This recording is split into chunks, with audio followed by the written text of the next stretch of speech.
Now at 5, the Carthage City Council delays a decision to censure a member. We'll see what's next. Plus, it's National Change a Pet's Life Day. We'll hear from a local pet hospital dealing with overpopulation. And it's the #1 killer in the U.S., but many people don't know what it is. I'm Danya Backus with what else you need to know about heart disease. The 4 states' most watched news starts now. Carthage City Council members plan to discuss the proposed resolution to censure one of its members in their next meeting on February 13th. This is KOAM News at 5. I'm Tanya Bach. The decision to delay the discussion was made at last night's meeting, a busy one. The council member at the center of the discussion is Tiffany Cassi. In the agenda, the discussion about Cassi was scheduled to be a closed session. Cassi and some residents argued that the council should discuss the resolution open to the public, but it was kept as a closed session. Just after 10 p.m., once the closed session was over, the council members voted to table the censure until the next meeting. I've only had about 31 hours notice to prepare for this type of thing, and in there I had to find time to sleep and go to work 2 times. So I've had almost no time to prepare, and I feel that it would have been unfair for them to have continued with the resolution tonight. I thought that it should be an open meeting. I thought that they should be able to talk about it, and they chose not to. I think there again, we don't have clarity, we don't have honesty. According to City Administrator Greg Dagnan, the information discussed in closed session is confidential because there are city employees involved, and the information is protected by the city's HR policies. He also explained that a censure is an opinion of the council, that they disagree with the council person's action, but that does not remove the member from the council. We tried reaching out to all of the council members and the mayor before and after the meeting, but only 2 answered their phones and said they had no comment. You can read the full story explaining why the resolution was proposed at KOAMnewsnow.com. January 24th is Change a Pet's Life Day. According to the American Kennel Club, today is a day to encourage people to adopt from shelters and raise awareness about animals in need. They also say that there are more ways to change a pet's life than just adoption, including fostering animals, volunteering at local shelters, and providing donations. Parsons Pet Hospital is just one of the organizations in our area encouraging residents to adopt rather than shop for your next 4-legged friend. And meet these animals.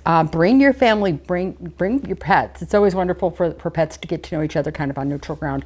I learned the hard way, you don't bring a stray dog, a strange dog home when you've got a dog already that's going to say no. So meet on neutral ground, get to know them, and you can foster. We always recommend fostering. Parsons Pet Hospital is currently at high volume and encourages anyone wanting to adopt come in and fill out an application. Chief Meteorologist Doug Hetty joining us now. All right, another drizzly day, also foggy outside. We're in a dense fog advisory again for us tonight and into the daytime hours for us tomorrow. Let's go outside. It's 44 in Joplin. Here's Rangeline, 20th and Rangeline. The fog is pretty thick. It's not quite as thick just outside of Pittsburgh. Temperatures mainly sitting low to mid 40s, 45 Neosho, 41 Fort Scott. Welch, a little bit cooler at about 30 degrees. Now you can see the sliver of very dense fog right along the I-44 corridor and then the I-49 corridor visibilities at a quarter mile or less. Dense fog advisory through the overnight hours tonight until the middle of the day tomorrow, but we're going to get fog again tomorrow night. A few spotty showers in our western counties, but we do have drizzle, and we have this little batch of rain, which is going to head toward us later on tonight. So drizzle, fog, showers popping up after midnight.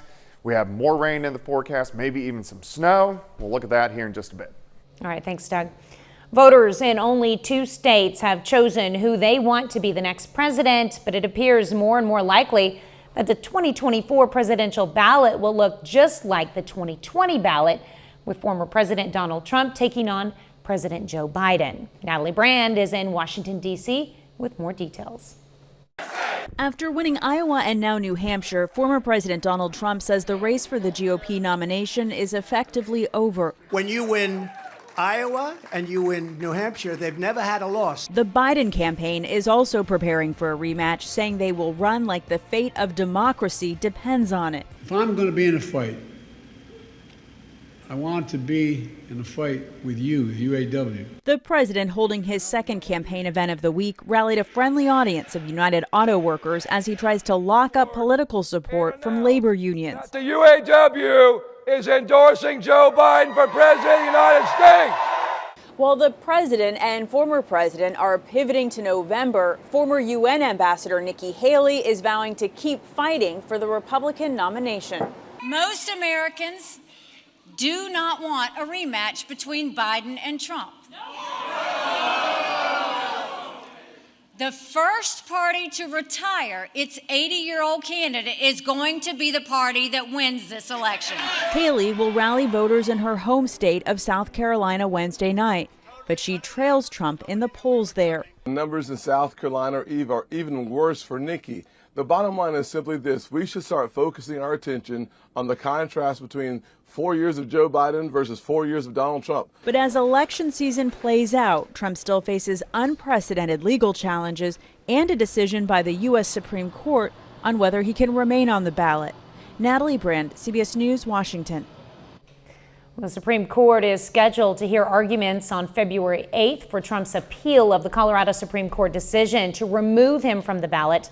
That's the same day as Nevada's GOP caucuses. Well, still ahead, protecting our kids. A new report examines the safety of dozens of new child booster seats. I'm Bradley Blackburn with how most scored a top rating and what to look for if you're shopping for a new booster seat. And next in Health Watch, it's the #1 killer in the U.S., but many people do not know it is. What you need to know about heart disease. Topping today's Health Watch, childhood abuse and neglect can do long-term health damage. A study by NYU Langone Health found that children who experience abuse and substance use in the home had worse heart health throughout their entire life. However, researchers also found that those health risks can be reversed if children receive warmth from a caregiver. For 100 years, heart disease has been the #1 killer in the U.S., but a new survey shows more than half of adults don't know that. Danya Bacchus shows us how the American Heart Association is raising awareness about cardiovascular disease and prevention.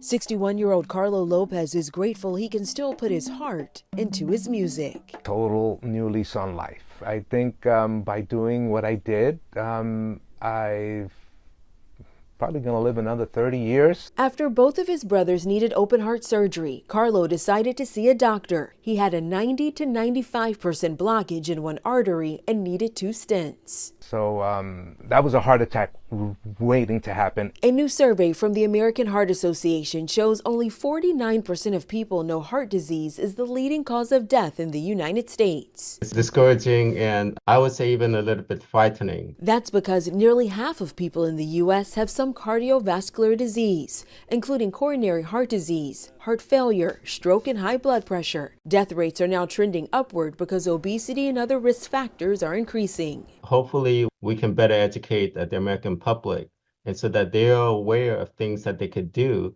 to decrease their risk. The Heart Association wants to make everyone familiar with the Essential 8. Eat better, be more active, quit tobacco, get healthy sleep, manage weight, control cholesterol, and manage blood sugar and manage blood pressure. Prevention is the key. If you follow these 8, you will see patients living healthier lives and also extend their lifespan as well. Lopez takes medicine to keep his high blood pressure in check, exercises, and watches what he eats. He wants others to know his story. I don't want what could have happened to me to happen to someone else. He wants everyone to take a beat and get heart healthy.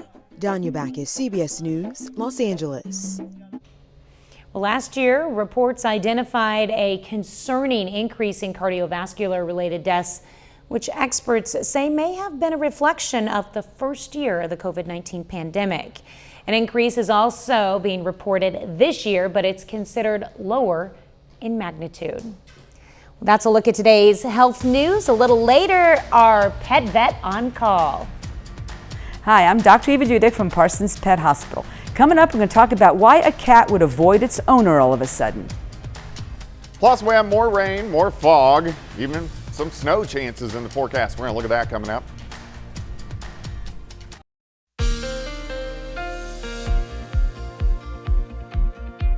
Well, of course, the drizzle and the fog once again for us today. Always February, March around here are usually in late January, usually pretty gloomy times for us. And that's what we see outside right now. It's a nice shot of indigo sky, casino and resorts, just gloomy and foggy. And that's what we're going to see as we go through the evening into the overnight hours. In fact, visibilities right now, very dense fog right along the I-44 corridor, up the I-49 corridor. It gets a little bit better once you track a little farther toward the west in southeastern Kansas, but the fog's going to be around all night. Visibilities across the board, mainly under a quarter of a mile, especially late tonight into the morning hours for us tomorrow, and then it'll start to burn off a little bit as we get into the middle of the day. Dense fog advisory in effect once again until the noon hour tomorrow. Also on top of that, we have a few light little showers in our western counties. Most of us are dry besides a little bit of drizzle out there. We do have a weak wave just north of Oklahoma City. This is going to head toward us later on tonight, and that will flare up some additional showers across the region. But most of the evening, just pockets of drizzle and fog. But once we get to midnight, additional showers will start popping up, especially in southwestern Missouri, into the morning hours. So we'll stop this at 7:30 in the morning. Showers on the Missouri side, then these will advance off toward the east as we go through the morning hours. It's not going to produce a lot of rain. Most areas, a tenth, maybe 2/10 of an inch, maybe a little bit heavier, a quarter of an inch once you get into southwestern parts of Missouri. But at least we don't have to deal with the ice like we had Monday morning. Temperatures mainly into the mid-40s, and we're going to stay above 40 as we go through the overnight hours for us tonight. Here's 7th, here's range line, foggy, it's 44, visibility under a mile. Here's our 4th wave of rain that we have seen this week, and then here's going to be our 5th one, which rolls in by the time we head into the weekend. All right, rain exits by noon tomorrow, mid-40s, mostly cloudy skies. The fog gets better, but the fog builds back in tomorrow night into Friday morning. We drop back upper 30s to near 40.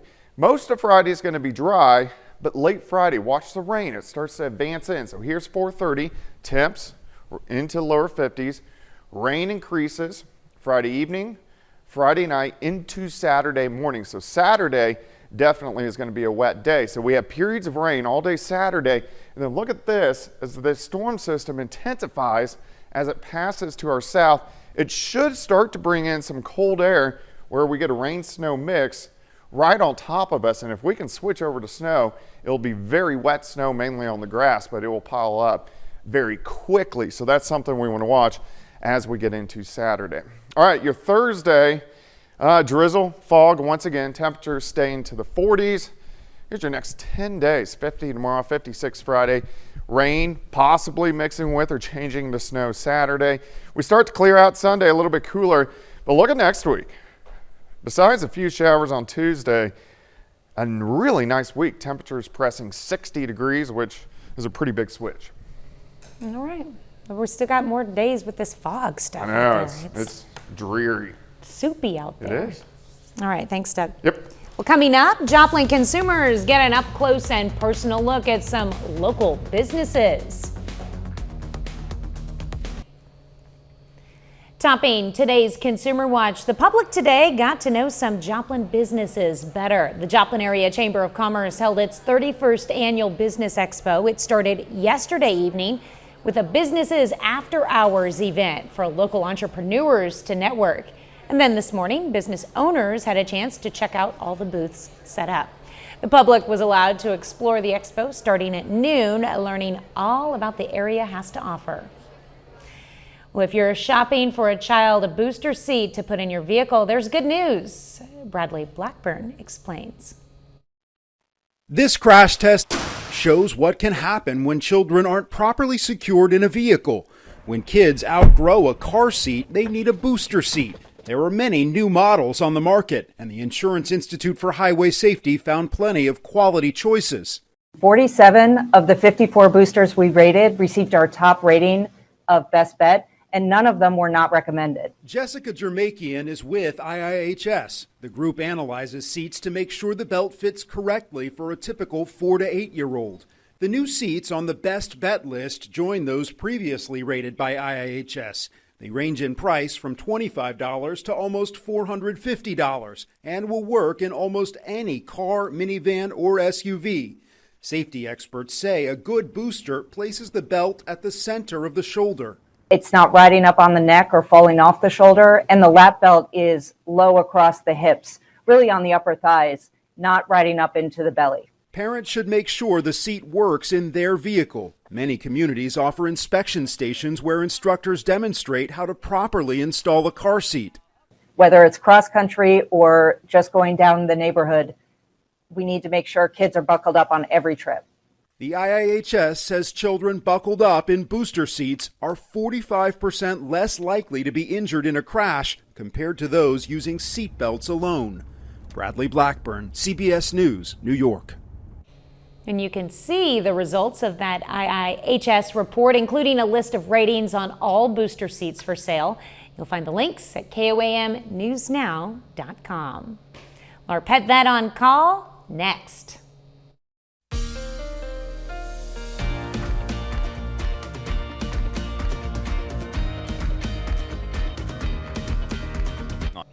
Up next on the CBS Evening News, what we now know about that terrifying mid-air blowout on an Alaska Airlines flight. And then on KOAM News at 6, we'll have more on the decision to delay a possible censure of a Carthage City Council member. Plus, an Oklahoma Highway Patrol trooper escapes with his life after an SUV slams into a pulled-over vehicle. And Missouri Southern women's basketball looks to continue its hot streak as they take on Northeastern State. Stay with us for the CBS Evening News and then the KOAM News at 6.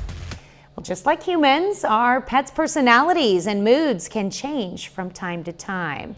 Today's question for our Pet Vet on Call comes from Darla.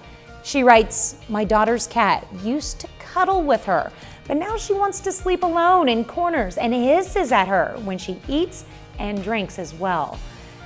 My daughter has a job and works all the time now. What's going on?" Okay, the statement there that gets me right away is that she has a job now and is working all the time. Sounds like they had a close bond and now she's not there for the kitty anymore. So this could be behavioral. The cat feels abandoned, neglected. She might try sucking up a little bit and spending more quality time with the kitty. But it could also be something more serious. Cats are very good at hiding signs of illness and there could be something going on. So definitely see your veterinarian and rule that out first. Well, thanks for the question, Darla. We invite questions from anyone. If you have one, just send it to petvet@koamtv.com. Dr. Eva Dudek from the Parsons Pet Hospital answers a different question or brings us a fun fact every Wednesday on KOAM News at 5. You can also find answers to previous questions on our website. Now let's check out our picks of the litter for the week. A couple of beautiful cats. From the Joplin Humane Society, we have Blossom, a young male domestic shorthair. And from the Southeast Kansas Humane Society, we've chosen Estelle, a female domestic shorthair less than 2 years old. The society says she came to them in rough shape, but she's now happy and purrs at visitors asking for a little affection. If you're looking for a pet, why not check out your local Humane Society? Aw. Final check of the forecast? Yeah, fog sticking around tonight. Also some drizzle and a few showers across the region. Some morning showers tomorrow. High temp of 50, 56 on Friday. Rain moves back in Friday evening. Could mix with a little bit of snow on Saturday. And then we set up for a pretty good week next week. Did I hear you say snow on Saturday? A little bit. Interesting. Well, thanks for joining us. The CBS Evening News is next, of course. We'll be right back here for KOAM News at 6. And we'll see you then. Have a great evening and an even better tomorrow.